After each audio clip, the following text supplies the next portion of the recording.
Travel more and travel better with Aeroplan. Learn about all program benefits at aircanada.com/Aeroplan. Monday, Monday, so good to me. Monday morning, it was all I hoped it would Better be. Mamas and the Papas track, that or California Dreaming? California Dreaming. California Dreaming is like one of my favorite songs of all time. Yeah. But great pick, DJ Kim. Yeah, very I'm not good. ripping the pick. Tremendous. Welcome back. Meredith Tam Sid here with you. I feel like a month-ish ago, we talked about cell phone bans in high schools, because in Britain they're kind of moving ahead with some legislation, and we brought it back here. What did you think? Well, it might be coming. Toronto District School Board is considering a total ban on cell phones for students, a move the Ontario Ministry of Education welcomes.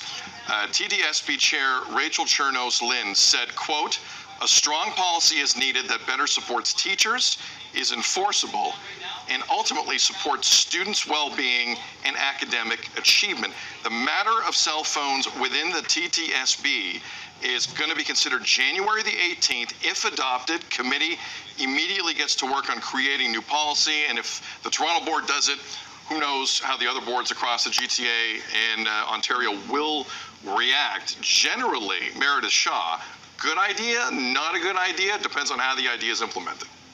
Yeah, it definitely depends on how. I think when we talked about it before, I think I sort of said, well, maybe they can check them into a locker before they actually get into the classroom. I totally understand that it's probably distractive in the classroom if used that way.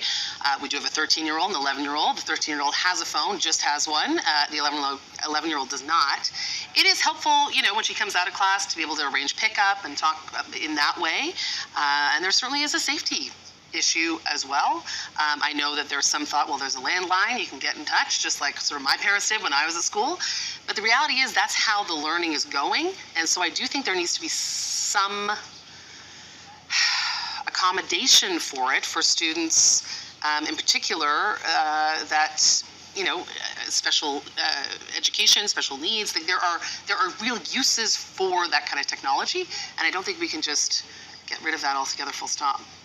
Agreed. Yeah, I don't have, I don't have a kid in school right now that would have a phone, but I feel like when I was of that age, I will also want her to have that phone so that I can connect with her for whatever reason we need. And I do think that an accommodation should be made only because in real life, we have these phones with us. And I feel like at a certain age, you have to start to learn when to put it down beside you and not use it when it's not appropriate. And that's something we're just gonna have to incorporate in everyday life. We do it every day. Yeah, there's etiquette to be taught there. Mm-hmm. Yeah, for sure. And I'm just curious what the other boards do here.